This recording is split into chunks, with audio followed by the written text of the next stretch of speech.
This one will be fine. Okay, so let's take the ball and place it between your inner thighs and walk your feet so that your ankles, your knees, and your hips are perfectly aligned. Very good. So what we're looking for here is no muscle activation, and that's really tough. And I think what I want you to do is slightly bring your weight forward so the arches of your feet are working, and put some weight into the big toe mound. Fantastic. And I'm sorry, can you turn and face the camera a little bit more? There we go. Okay, so what we're doing is bring this foot in just a little bit. There we go, perfect. I know.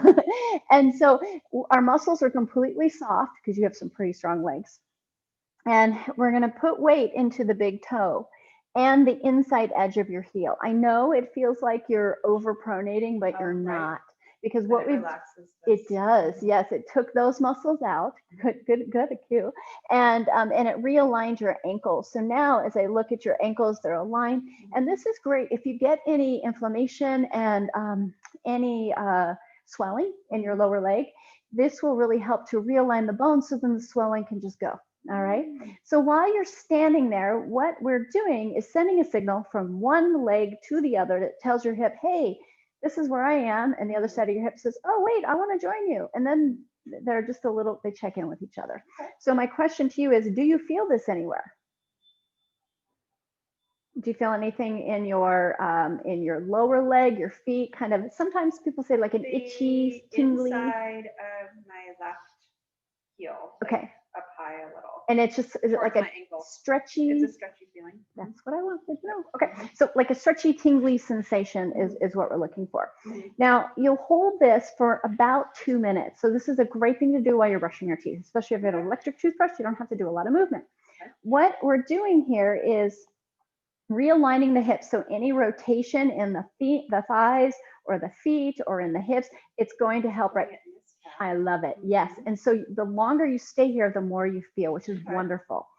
Generally for women, and this is just a generalization, it's not fact. I mean, it's just what I've seen in the hundreds of people that I've done this with.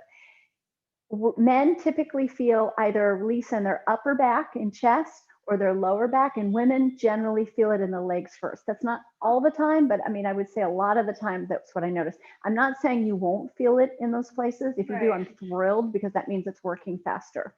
This is excellent when people have any kind of rotation. So for instance, when your husband got injured and his body shifted, yeah, like that, this is something that I would give somebody to see if we could start from the hips first and get the rest of the body to relax. This is a relaxed state. The only thing I'm asking you to do is put a little bit of the big toe in, because most people, not a lot of, I would say most people walk on the outside of their feet, right?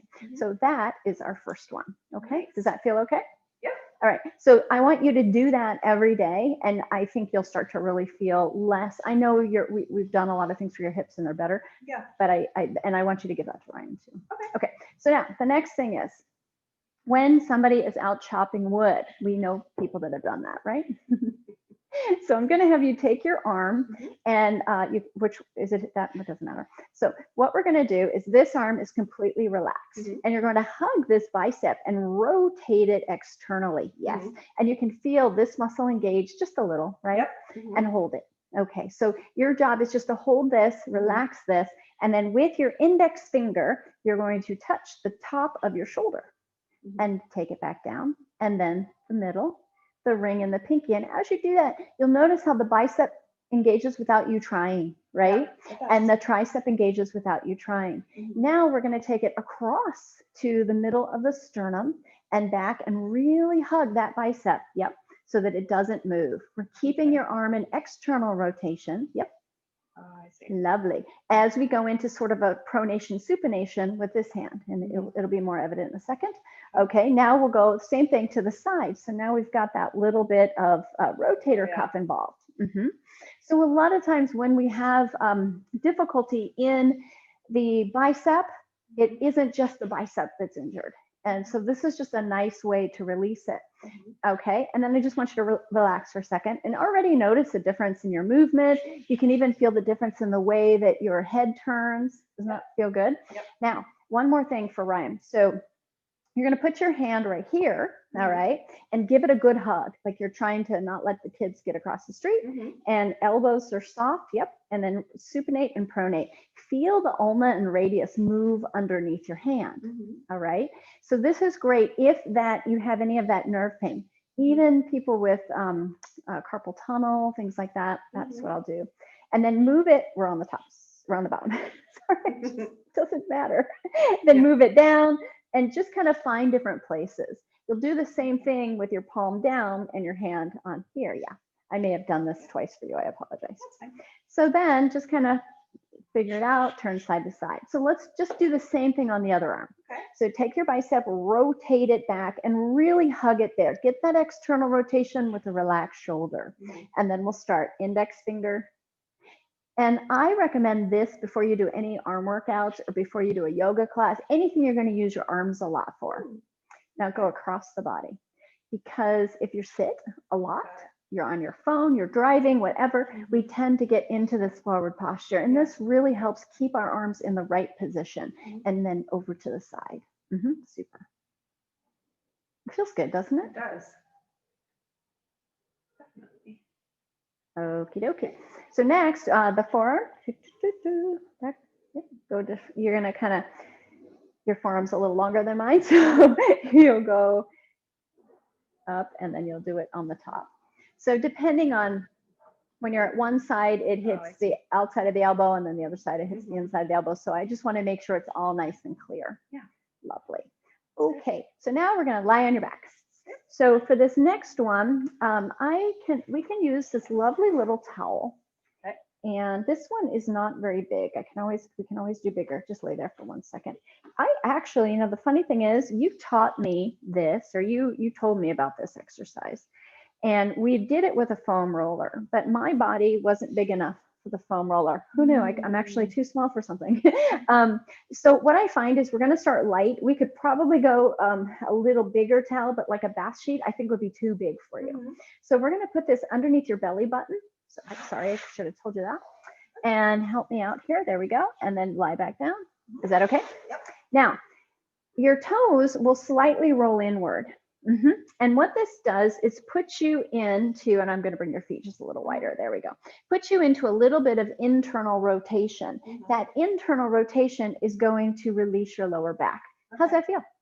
Fine. It's easy peasy, right? Yeah. So the reason I want Ryan to do this in this position is it's going to help release his back, and that internal rotation again opens up the SI joint, which in turn will hopefully, release that, but also let go of anything that is causing his pain when he does it day to day. Okay. So, and then if this doesn't work, just have him come see me. We'll figure it out. All right. So now the next thing you can do, okay, is reach this arm up. Good. And you'll feel that shoulder lift off. And then let's do the same thing with this one. I call this one climbing the rope. And here's my rope, and you're going to reach it, touch, ring the bell, ring the bell. That's right each time. There we go. And keep going. And just kind of let your head lob side to side as you do that. Lovely. That feels good, doesn't it? And the head can just roll it. It can lift. It doesn't have to, but it can. Your body will tell you what it needs. So that's something you can do to get some movement in your upper ribs. Okay. All right. Now, come back down. We're going to take that out from underneath you. Okay, look at you, so bendy and flexible. I love it. All right. How's that feel? Good. And you can feel how there's some nice space now. You might have had a curve, but now it's balanced. More. Yes. Okay. So now bend your knees, and we're going to do the second half of that exercise. So when we're climbing the rope, we're getting the upper ribs. And remember, everything is connected. Okay. So think less about lifting and more about rotating. There you go. And that, keep the head, let the head lob. Does that hurt your neck? Okay. So I like the head lobbing because it's letting go of any tension in the front of your neck. Now, I know your hips want to come along. They do. Yep.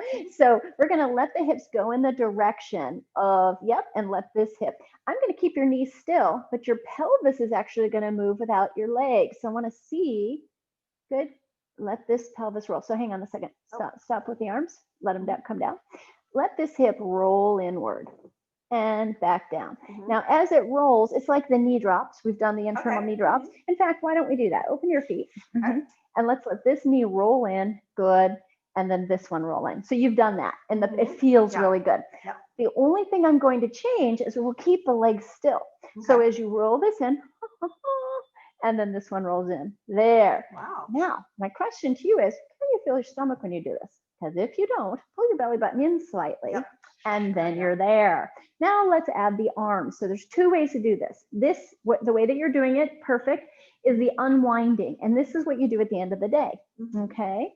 Now I'm changing it for the morning or for people that need to wind up, because some people have relaxed so much over this pandemic. There are people, believe it or not, that are just gel and they're like all over the place. Okay, maybe not. I don't know. In my mind, they are. And, Yes, Renee Land is a place. Yeah. Okay, so that's a great way to unwind after a stressful day. But say you need to wind up because you got stuff to do. So get back into the position, but you're going to go backwards. So as this arm reaches up and these shoulders reach up, this hip is coming in. And hello, stomach. Okay. And switch. How you like them apples? Cool. Yeah, it's kind of nice, huh? Mhm. Awesome. Yep, and let your head lob. See if you can let your head lob. Well, it just stays down. It's just kind of, because you're not using your muscles to engage it. Right. All right. Now, this next one seems like, why is she doing this for my low back and bicep? Okay, but you'll see. I'm going to have you slide off the edge of the table. And yeah, we can see it. So what we want is your head actually to be in space. So keep coming. Keep coming back. There we go. And you would do this on the edge of your bed. Okay. Go ahead and straighten out your legs. And I'd like you to pull your belly button in and up and then squeeze your bottom. Yes, and that's just going to keep your lower half from flipping upside down because your head and brain are so heavy. Okay. All right. So I'm going to just lightly let go and just let me know if it's too intense. And yep, you're perfectly even. So what we're looking for is getting some strength here. Yep, you can do that if you want to, but first start this way. Just hold it. And so what we want to do is feel the strength here. Do you feel that? Nod your chin slightly forward. Yes, like that. Because we want the back of the neck, or my friend says, the back of the brain stretching that way. Right. And that is going to take that tension, because I know you have had some neck issues before. And so we're just going to make those go away. That feels good, right? Yeah. And so you'll hold that for about 20 seconds. Then you gently come up, sit up. I'm going to help you up. And then you take you take a little rest. You didn't really need help. I know you're pretty strong. And then we're going to do it again. Okay. And so you do that about 3 times for about 10 to 20 seconds, work up to 20 seconds. At first it's not. This is going to really tone the front of your neck. Yes. And this is one of the things that really helped me get my neck squared after all of those injuries. So nice. All right. So does that all make sense? It does. Okay. Thank you. Stay tuned for pelvic floor. Okay.